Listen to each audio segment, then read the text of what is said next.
Thank you so much all for joining us today. We are at the Untold with Hayvi, and joining me today is one of our greatest scholars in Washington, D.C. With us is Clifford D May, who is the founder and president of the Foundation for Defense of Democracies. He's also, I'll talk a little bit about the FDD in a minute. It's a great think tank, a nonpartisan think tank in DC. He is also the weekly foreign desk columnist at the Washington Times. He is a journalist and editor, political activist, a podcast host. I mean, you got it all. And we're going to be talking about a lot of our issues that are very developing. It's a very fast developing time in the United States and around the world. And I want to, start talking obviously about what's really happening today, which is the global pandemic, the coronavirus, the Wuhan virus, the Chinese Communist Party virus. I mean, we could call it, we're free to say and name it as it is here on this show. How do you view the response to this virus so far? And I know this is outside of the kind of the main focus of our conversation, but it's all going to be related to this very important development that's happening in the world. Yes, it's very related. Look, this is something that we did not imagine would happen, which is not the same as saying we shouldn't have been able to imagine that something would happen. After all, we've had various pathogens emerge before, not least, in fact, most, from China, which is ruled by the Chinese Communist Party.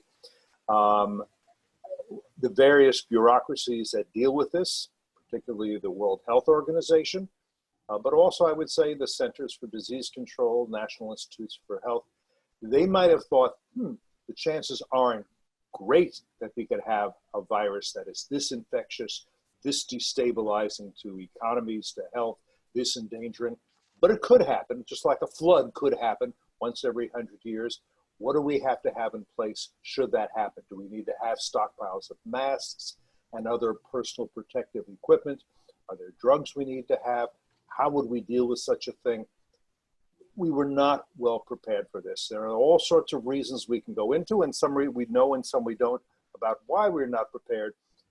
Partly it was almost like 9/11, a lack of sufficient imagination. We should have imagined this problem and should have prepared for it, even if we thought the chances were not high that we would encounter something like this. Now it's going to change everything, but it's going to change everything in ways we only can begin to predict, imagine, speculate on. Exactly. I mean, we're definitely talking about a changing world as we speak right now. And so many things will be affected by what's happening. It definitely impacted everybody on this planet.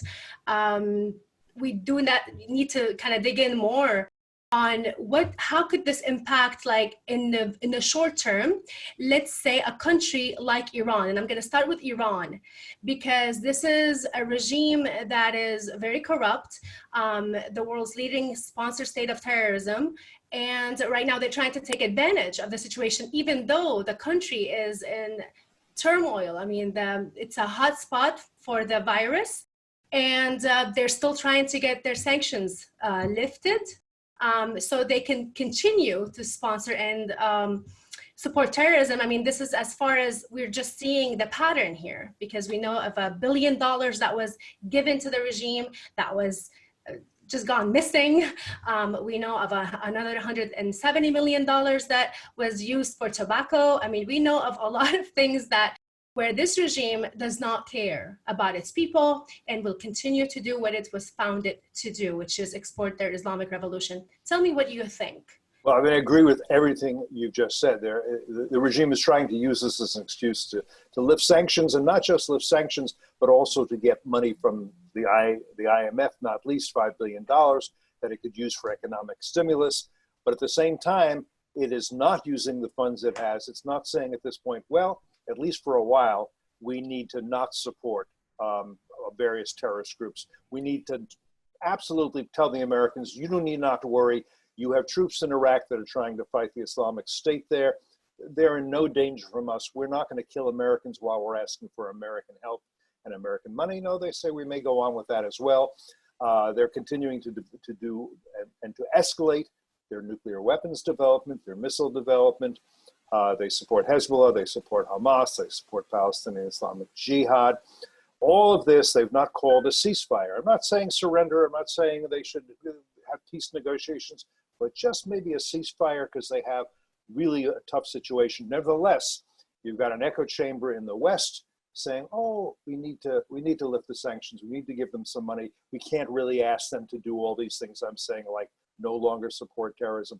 It's really remarkable. Now, their economy has been under pressure for a long time due to mismanagement, due to corruption, and not least due to the economic sanctions imposed, particularly by the United States. Europe has tried to ease those sanctions, I'm afraid, and ease the economic pressure. I think that's a mistake. But at the same time they're doing that, we don't know. We think that the virus is doing substantial damage inside Iran. It's not transparent. My guess is that the regime will try to cover up the extent of the infection there and its lethality there. They won't be honest about it. No reason to think they should be. My guess also is that the hygienic state and the healthcare system in that country are not what they should be or could be, given how educated the people are, how much that they have oil, they have all kinds of things. It could be much better. And their close relations with China. So I think there's going to be a lot of death and destruction. I think they will probably allow that to happen and just to try to cover it up and turn a blind eye to it. I think they're glad that people can't come out on the streets and demonstrate against the regime because they may be afraid of that kind of mixing and getting the virus themselves. So I think the regime is in some danger, but I don't think that the West should alleviate those dangers until and unless the regime begins to say, okay, we will compromise and stop our nefarious behavior.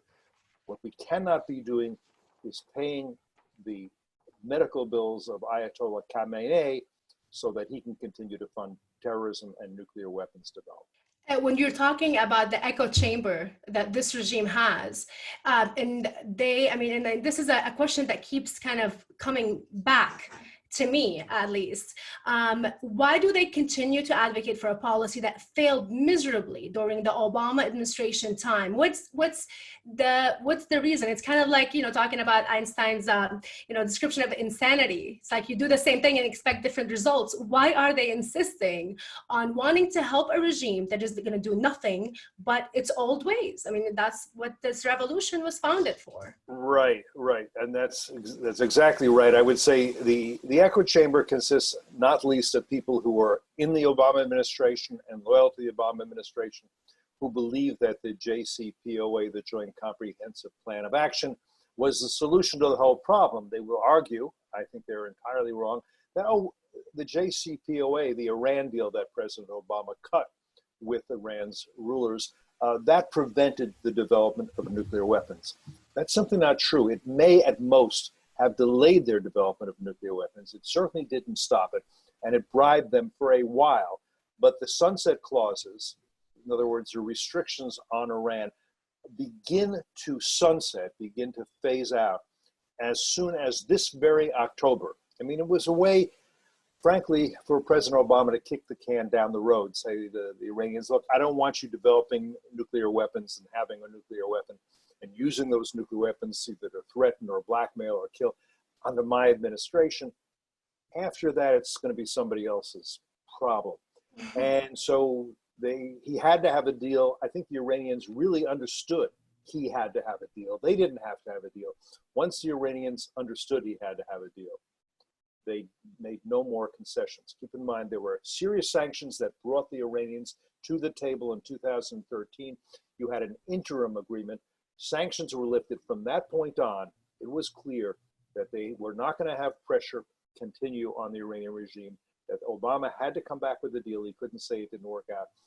So they just demanded concession after concession after concession, gave nothing in return. The deal that finally emerged was a great victory for Ayatollah Khamenei, for President Rouhani, and not least, I would say, for Javad Zarif, the silver-tongued foreign minister whose English is very good and who understands the West very well, and who also understands that most people in the West don't understand the rulers of this regime at all. Obviously, the FDD, the Federation for Defense of Democracies, and I want to talk about the important role that you guys have played in creating these sanctions on the Iranian Islamic regime. And those sanctions were very comprehensive.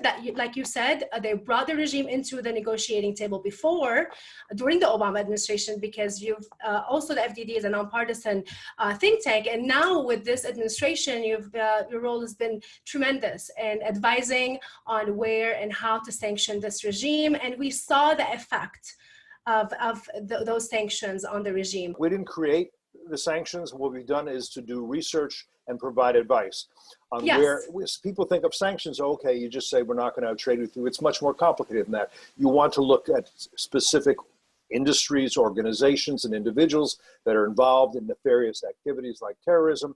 You want to put together what they call a sanctions package to show this is why it's justified. Not least, and this is a very important point that's been misrepresented, we don't want to hurt the Iranian people any more than is necessary. So we advise that there be various ways that medicine and humanitarian goods could get into the people, but it's got to go to the people, not to the Islamic Revolutionary Guard Corps or the Visage, which is essentially the brown shirts. We shouldn't help the regime, but we should help the people, and we should do that. Now, I'm not saying that sanctions aren't difficult for the average person. If the economy is under pressure, people are going to feel that pressure. All we're doing is advising this administration and the prior administration on how to do this. I would say not with a sledgehammer, but but surgically and carefully, to put pressure on the regime as much as possible, to put pressure on the Iranian people as little as possible. And it's simply not true that sanctions have prevented medicines and humanitarian goods from getting into that country. By the way, I should also mention this: the supreme leader, as he calls himself, Ayatollah Khamenei, has under his control assets valued at about $300 billion. $300 billion. He could be saying, you know what? I'm in my 80s. I'm an old man. I don't need $300 billion. I can probably get by for the rest of my life quite comfortably on, $1 billion, and spend $299 billion on whatever is necessary to help the people of Iran. He is not doing that at all. He is being very careful how he spends. His priorities are not to keep everybody alive, keep people healthy. His priority is very much to keep, as you put it, the Islamic Revolution of Iran spreading and growing, keep it very much alive, not even say we need a pause. If he would at least take a pause, I think a lot of people would say then maybe we should help out, but he's not. Exactly. And I mean, I would take it further and talk about the fact that the United States did help. And like you said, the sanctions themselves do not actually affect humanitarian and medical aid. And we saw the numbers that they only dropped by 5.4%.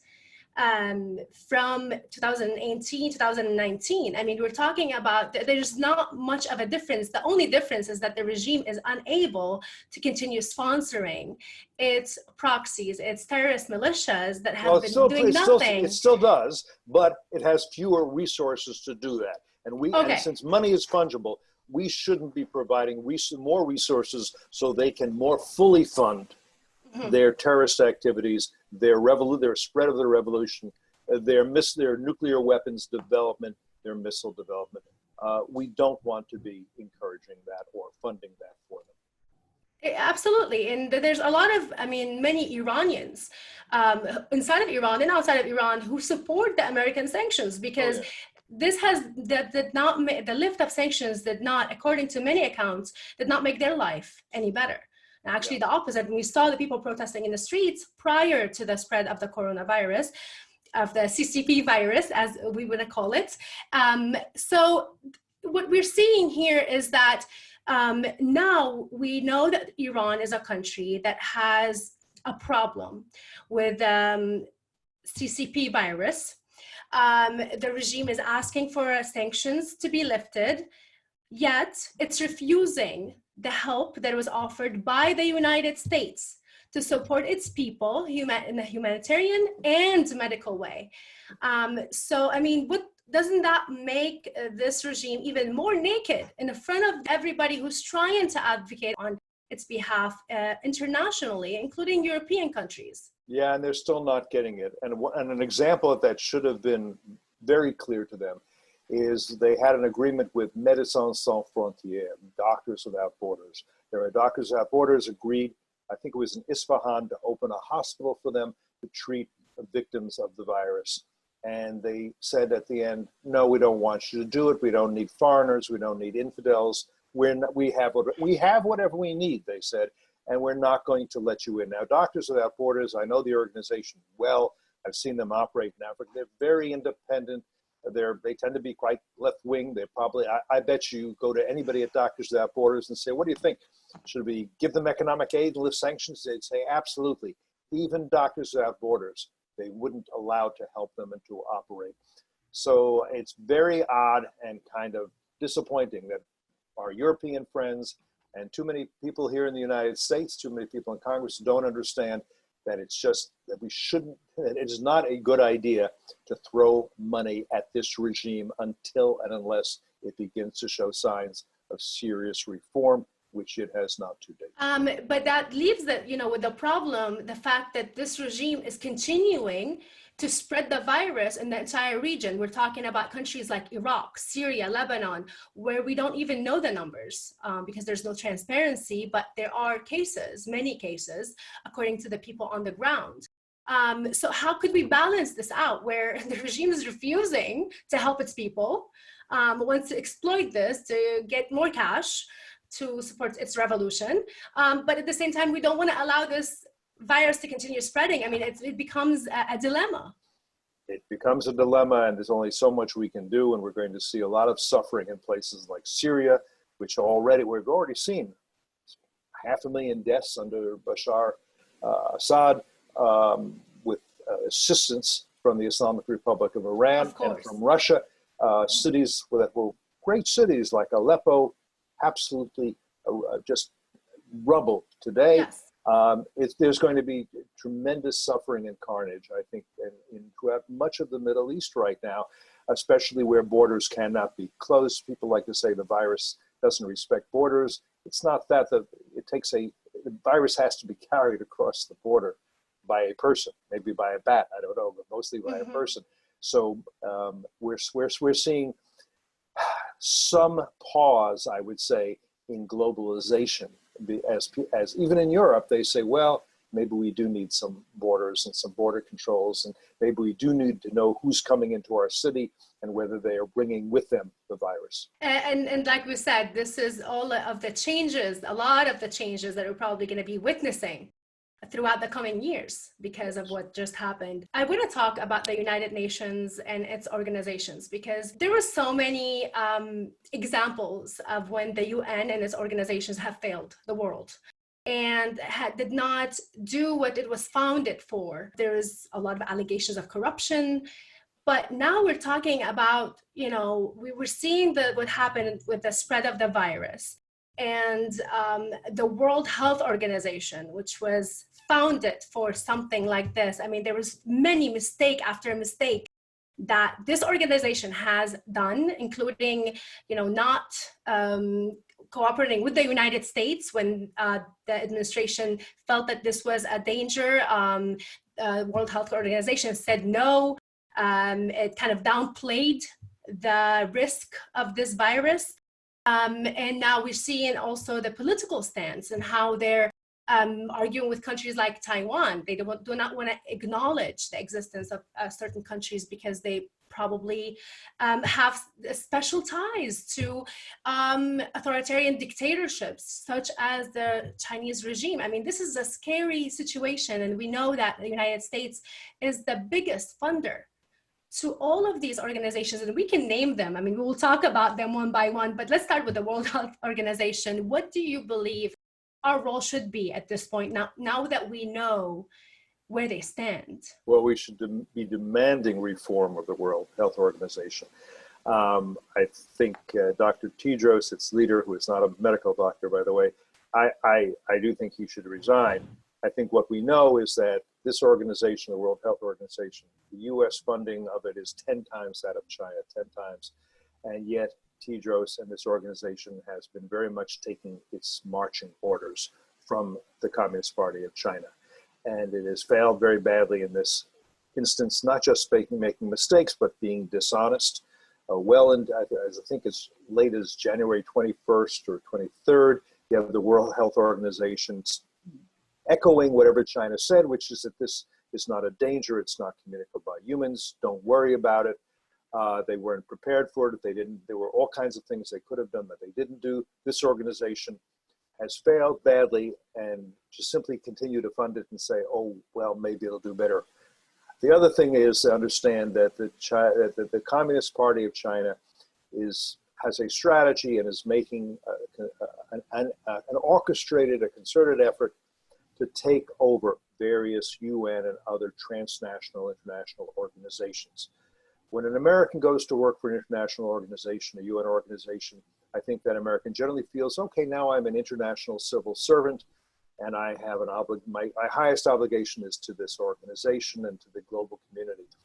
I think we now know that when the Chinese Communist Party puts someone in these organizations, it's clear to that person, you continue to work for the Communist Party of China, you will be answerable to us. The work you do must be for us, and you must do what we want. And I think that's something we haven't addressed in the past. We've tried to hope that it would change. It hasn't. We have to do something about it. It's not the only way that China is trying to become the dominant power in the world. I think that's its clear ambition. And I think there's a problem with it, because unless we think that authoritarianism should triumph and that the countries that are free and that have democratic governance should kind of retreat to the periphery and say, well, we'll exist as long as we can, but we understand that in general, it'll be China that creates a new world order. I think that's not something we want, but I don't think it's something we have given a whole lot of thought to, and I think we need to. This government has begun that process, I'll give it that. For the first time under the current administration, China is being looked upon as an adversary, as a rival, as hostile. Previous administrations, Republican and Democratic alike, thought, you know what, they are evolving into a strategic partner. All we need to do is help them become rich, help them develop, let them into our international organizations. They will become a member in good standing of the international community. That's not what has happened. And it took the current administration to recognize it. To combat it is going to take a great deal more. But we're seeing this now, at least there is the realization that those organizations, and we're going to go back to China after this, but I do want to talk about other organizations who've also failed to meet what they were founded for, including the ICC, the International Criminal Court, including the International Aviation Organization, the Global Forum of Intellectual Property. I mean, we're talking about a lot of organizations that were created, but they failed to meet what they were founding for, but they were still getting funded, mainly by the United States. Why there's no a system of accountability to these organizations? There has never been a system of accountability, and there isn't one now. And I would say that even those who would like to have one don't know quite how to do it. It requires the administration and Congress. You have various treaties in place. We've agreed to give so much money to the UN. The UN then uses it the way it wants. The UN is not transparent in how it spends its money. There's a great deal of waste, great deal of corruption.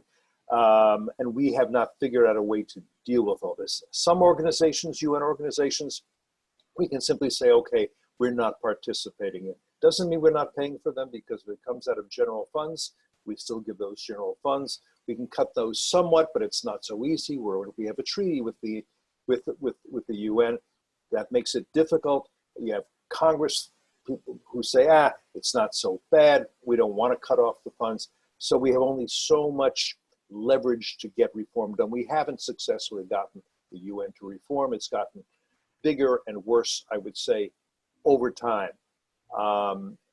You have parts of the UN Human Rights Council. It's absolutely something out of George Orwell.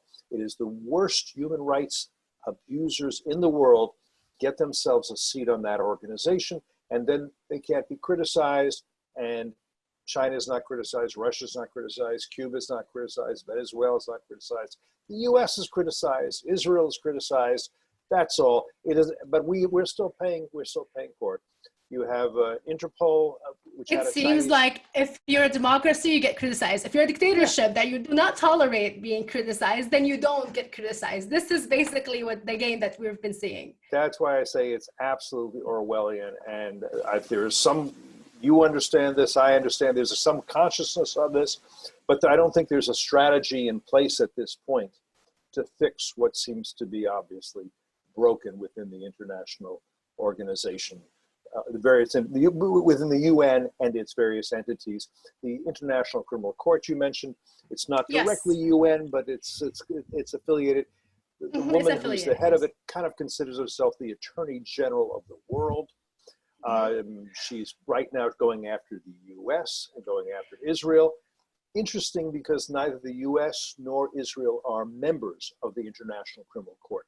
The International Criminal Court was created with a treaty. The US and Israel didn't sign and ratify that treaty. The most basic principle of international law is you are not bound by a treaty you did not sign and ratify, you didn't agree to. It can't be done against your will. They're doing it anyway. And by the way, they're not only violating, the ICC is not only violating this basic principle of international law, it's also violating its own rules. Because under its own rules, it is only supposed to intervene when the judicial system of the nation in question is not up to the task, is not credible, is unwilling or unable to investigate. Two of the best and fairest and most credible judicial systems in the world, that of the US and that of Israel, and yet they're saying, well, we don't really care, we're going to do it anyway. So they're violating their rules, violating international law. You haven't heard the UN Secretary General say a word about this. This is, again, part of this larger set of problems that we're facing, that we're beginning to recognize, but not beginning to deal with in an effective way. I think that's, and by the way, I think that's where a think tank like the one I work for comes into play, because we need to think these problems through and offer to the government, if you think it's a problem and you want to solve it, here are your options. And, you know, I do want to point out for the ICC that there are like butchers who are sitting in their castles and presidential palaces now with not even one word that's being mentioned by the ICC towards those actual criminals. I mean, with evidence, piles of evidence of war crimes and crimes against humanity, including Bashar al-Assad or Khamenei or the CCP. No. I mean, you know, we're talking about big violators of human rights. The Chinese have 1 million Uyghur Muslims in essentially concentration camps. Neither the UN Human Rights Commission nor the International Criminal Court is paying any attention to that. What happened to the Chechens, also Muslims in Russia? No attention paid to that. 500,000 dead in Syria, 5 million or so homeless. No attention paid to that. But the US, which went into Afghanistan after we were hit by the terrorist organization that came into our country, blew up our biggest building using a passenger jet, killed all those people. That they're going to focus on. That the ICC. The chief prosecutor is a woman by the name of Fatou Bensouda. She's from the Gambia. I've been to the Gambia. It's a very small country in Africa, lovely little country in Africa. It's never had what you'd call democratic governance and the real rule of law. While she was there, among other things, she was the lead legal advisor to a dictator who took over in a coup. How that qualifies her to be, as she now sees it, Attorney General of the world is a mystery to me. We've been talking about those organizations that were founded or affiliated with the United Nations that is also accused of a lot of allegations of corruption. Obviously, the failure to meet its core purpose. What are the alternatives? And I know that you're saying like the FDD will be looking into that, maybe helping and creating recommendations. But if we're thinking, I mean, just like now from the top of our heads, this is the world that was founded after World War II. There was something that everybody called the international community, which I don't even know if that thing does exist anymore. Knowing that these organizations are not even, they don't have the credibility, they have no effectiveness. What is the world, in your views, should look like moving forward now that we're talking about the failure of that world order that was founded after World War II? This is a huge and difficult question in terms of the very, look, I'll just say a couple of things. In terms of these organizations, we need to look hard at them and decide which ones are failed, and we just need to give up on them and maybe start again in a different way. Which ones can be reformed, and if we want to reform them, how might we do it? You can be somewhat coercive by holding back funding. That would be a good idea if you can manage it, and maybe you can get some reform out of these organizations. Perhaps we should be looking, this has been tried before, it hasn't been terribly successful, at organizations comprised only of free and democratic states. Maybe you don't invite authoritarian states, oppressive states into an organization like, the UN Human Rights Council, or even into the World Health Organization. You bring in those states that you know are going to be honest and are going to work for the common good, not use these organizations for their own good. You begin to say, okay, we're in a bad situation. We've got an engine that is broken. Do we fix it, or do we throw it away and start to build a new one? And I think you have to do that in terms of various organizations. And then you also, and I think this again, we've started the process. If U.S. leadership is being challenged by the Communist Party of China or others, what are you willing to do to push back on that? And it's difficult because a lot of Americans would very much like to say, you know what, we're tired of the responsibilities of leadership in the world. Even think back to after World War II. Before World War II, the United Kingdom, the British Empire, really was the most powerful force in the world. They were weakened by the end of World War II. The mantle, the baton of leadership became too heavy for them, so they passed it to the U.S. And the U.S. said, okay, we'll take it. We're not in as bad shape after World War II as others are.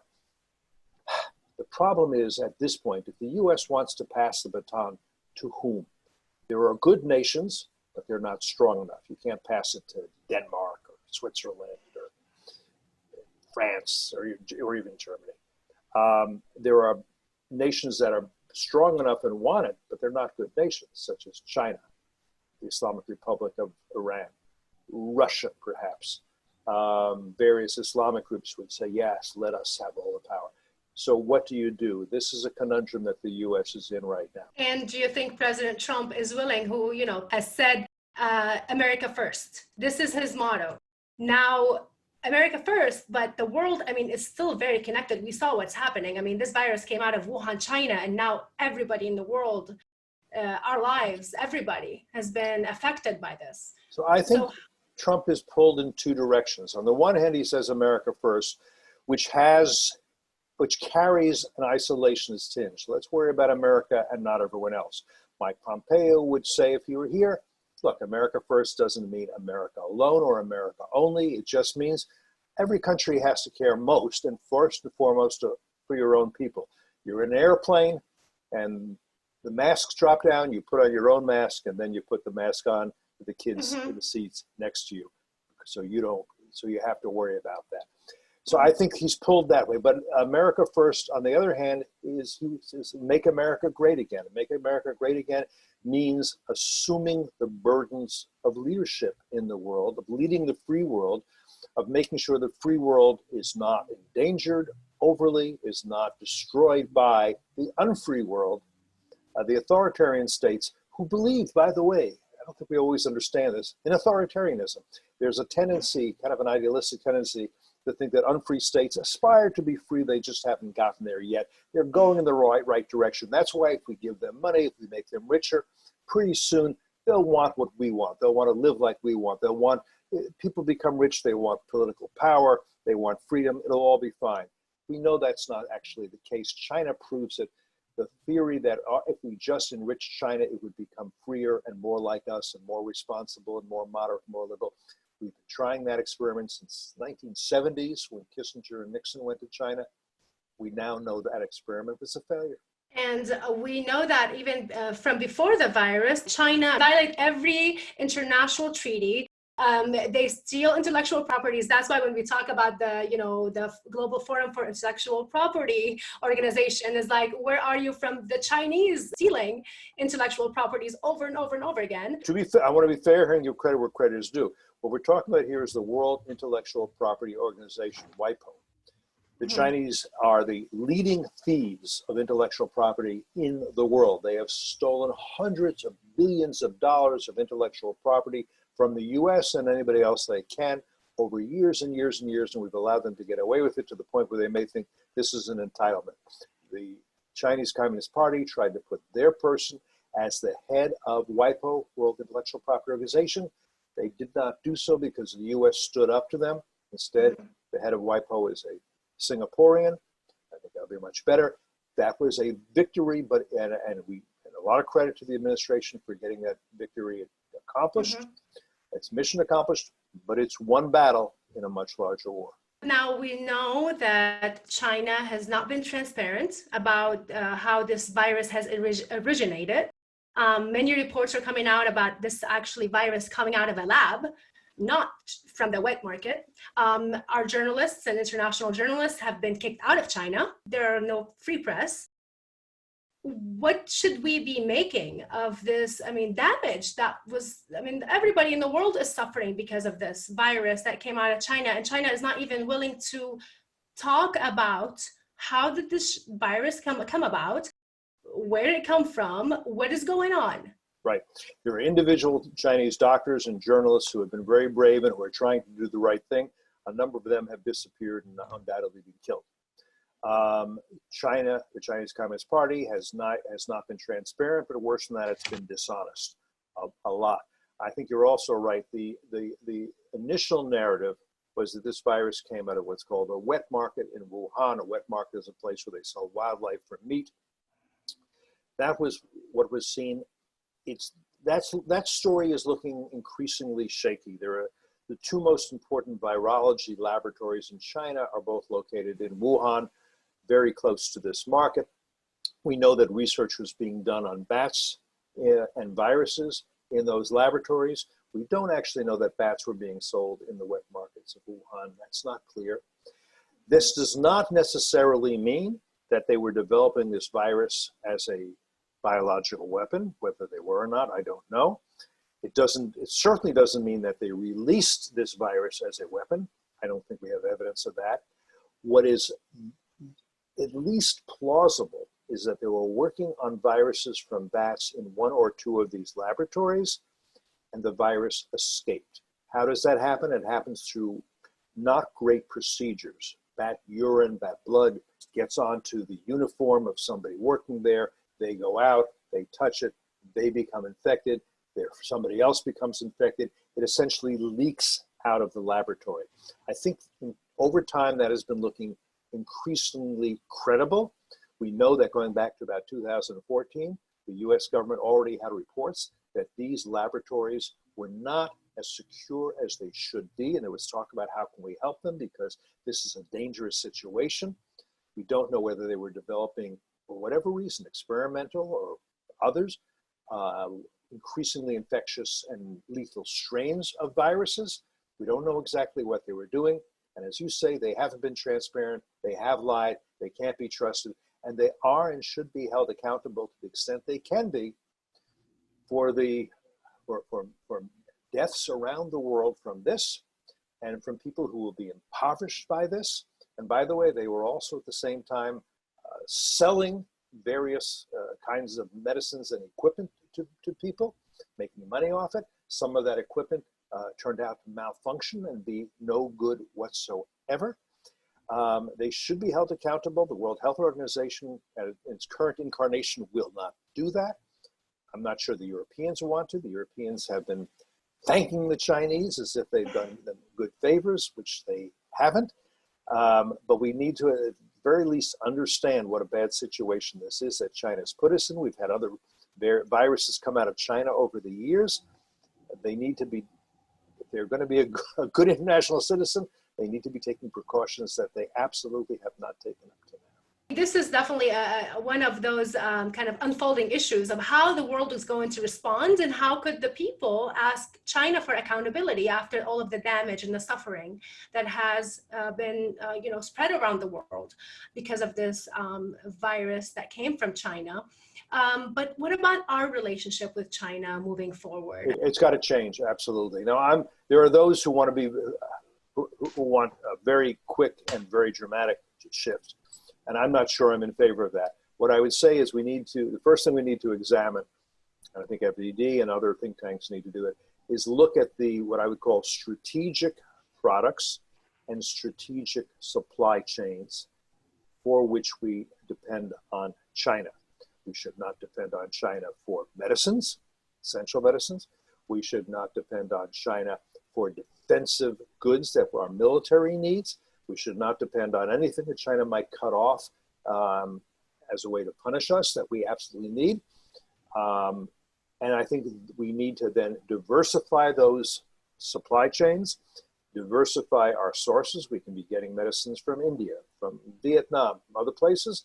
There are some things that are so strategic, we should make them here in the US and nowhere else, make sure we have them. That's not everything. Again, I'm not trying to promote what we call autarky. I'm not trying to say we should do everything ourselves, we should cut ourselves off from the world, but we cannot be dependent on an adversary for those things that are strategic and necessary. We have for too long put ourselves at risk. We're paying a price. We'd be crazy to do that again and not to begin to reform these structures now. It's not easy to decouple from China. And again, I'm not saying we do everything at once. I don't think we should, but we need to start the process of thinking through where being dependent on China puts our national security at severe risk and peril. And now we know that President Trump just announced also that basically the United States is going to suspend its funding to the World Health Organization, which is a major step in the right direction. Because now they're investigating what happened and why there were so many mistakes that we talked about earlier. And obviously the fact that we saw where this organization stands in terms of its loyalty, its connections with the Chinese Communist Party. So a few things I would say. One, if you run a non-governmental organization, I do, and Tedros does, WHO, World Health Organization, is what they call a non-governmental organization. And you have a major funder, and the US is the major funder of the World Health Organization. The US funds it about 10 times as much as China does. If the CEO of that NGO loses the confidence of that major funder, it's really his responsibility to resign. To say, I'm sorry, I've lost the confidence of that funder. For the good of my organization, I'm going to resign. And then usually his second in command will take the job as CEO on an acting basis and say, among others, to the major funder, I hope I can regain your confidence. I hope we can retain your support. Let me prove that we're going to undertake the reforms that we think are necessary. We want to open a much improved dialogue with you. Mr. Tedros has not done that, of course. He has said, well, you're politicizing it. Well, you're going to end up with more body bags. Well, he is holding firm, even though it is very clear that he has been very much China's puppet throughout all this. So he is not doing what he should do as the CEO of a non-governmental organization. If I were advising President Trump, I would not have told him to do what he did as he did it. I would have said, what would you have suggested for the president? I would say, here's what you should say. You should say, I am unhappy with the CEO. I think this organization has failed very badly at a very critical time. I think it should be obvious to everybody that reform is very necessary. I want to see those reforms undertaken immediately. Perhaps I would say, I think the CEO needs to step down. I would hope he would apologize and acknowledge his failures. And if that is not the case, I am going to press. I don't think we can continue to support this organization as we have in the past. I'm going to take a very strong look at this. I'm going to talk with Congress, who after all is Congress controls the purse strings. And we're going to see what we're going to do. Maybe we need a different organization to do this. but I want to see if we can get some change immediately before I make any decisions. I would have taken it a step. Why? Because now the controversy is over President Trump, and is he not supporting an organization that the world needs? And it's all about him. And the controversy should be all about the World Health Organization and its poor leadership. And he's changed the subject. And from a communications point of view, that's not a smart thing. Plus, he probably needs Congress to come along. There are all kinds of bureaucratic difficulties if you say we're not going to fund this if Congress says we are. We see that in the Ukraine controversy and other things. So again, I think the World Health Organization in many ways has failed, very bad. And I think he's right to say that we have a problem here and it's got to be solved. But I also think he should have kept the focus on the World Health Organization, on Tedros, who is not a physician, by the way, and that would have been a better way to do it. And interestingly enough, the United States funds this organization 10 times more than China does. Right. Still, this organization shows loyalty and connection to the Chinese regime. Very interesting. And I believe it's just lunacy that we would continue to fund them in the same way with, with them having this type of connection to a regime such as the Chinese regime. But now we hear the complaints from China and from Russia, also complaining about the United States suspending its funding. Russia is another country that joined China in a disinformation campaign against the United States, trying to blame the United States for the coronavirus, which came out of Wuhan, China. What is going on in Russia? Some people are speculating that also Russia is going to be one of those countries, specifically Putin, who is now going to really have to, deal with a lot of his internal domestic issues. We don't even know what's going on in terms of the spread of the virus inside of Russia. Also the, presence that Russia has in other countries. These are all questions that are now coming out, looking at how the world and where the world is going after this major pandemic. Yeah, look, Vladimir Putin is a very crafty character. He's very clever. But anytime the U.S. suffers damages, he considers that a good day for him and a good day for Russia. That's his view. He does engage in disinformation activities. Disinformatia is the Russian word. In fact, our word disinformation comes from the Russian word disinformatia. They've been doing this for years, not just— They're masters at this. They're masters of this. And it goes back to the Soviet regime in the 1930s. They've been doing things like that. After all, Putin is an old KGB operative, KGB colonel. He knows how to do this. He wants to diminish the U.S. He sees that as good for Russia. I also believe, and I've believed for this for years, I've been following him and I've been following Russia affairs for half a century now, quite literally, that he thinks that whether you're a commissar or a tsar, it doesn't really matter. Your job is to expand the Russian Empire and the power of the Russian Empire, which is what he has been attempting to do. And he sees the U.S. as a rival. He doesn't want to be a friend. He doesn't want to be a partner. To the extent Trump doesn't understand that, he's misunderstanding. But so did Bush. And so did, by the way, Obama.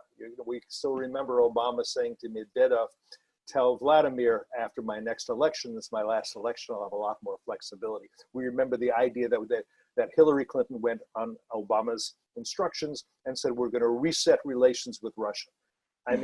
Vladimir Putin had a big laugh about that. You can just bet. We're going to reset relations with Russia because why not? We all want win-win. We all want to be friends. We all want that. Sure, we do. No, he does not want that. That falls in the same category that you talked about, which is the fact that we expect other dictatorships to somehow change their nature. Of course, surely they want to be just like us. Surely they want to be friends. Surely they see things the way we do. In a way, it's a lack of imagination. It really is.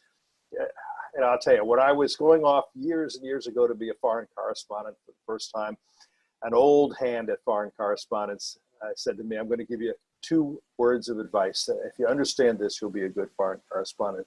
And the first word of advice is that people around the world, they're all the same. And the second piece of advice I'm going to give you is that people around the world, they're all different.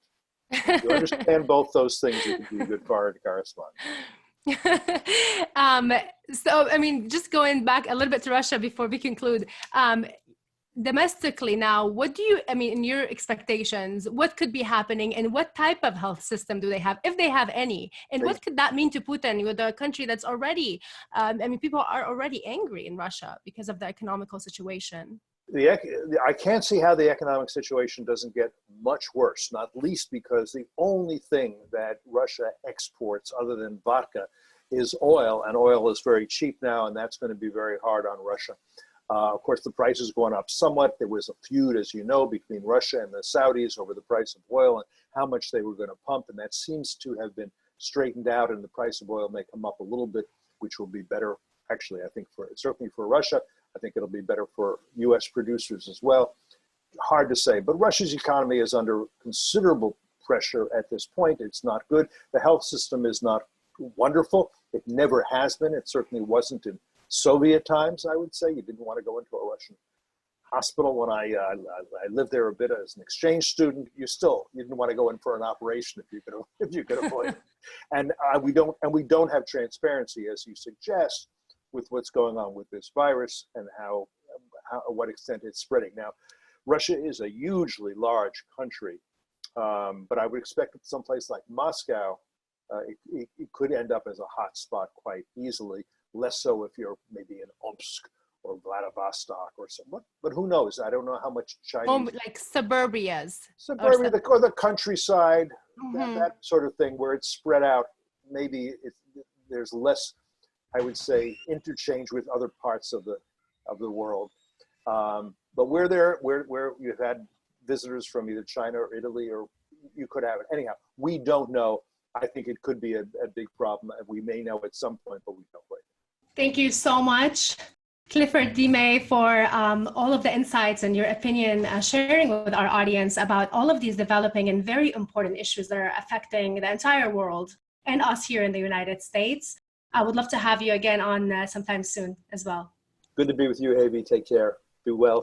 Wash your hands. Surely will. Thank you so much, everybody, for listening. This was The Untold with Hayvi. I hope to see you again and talk to you also soon.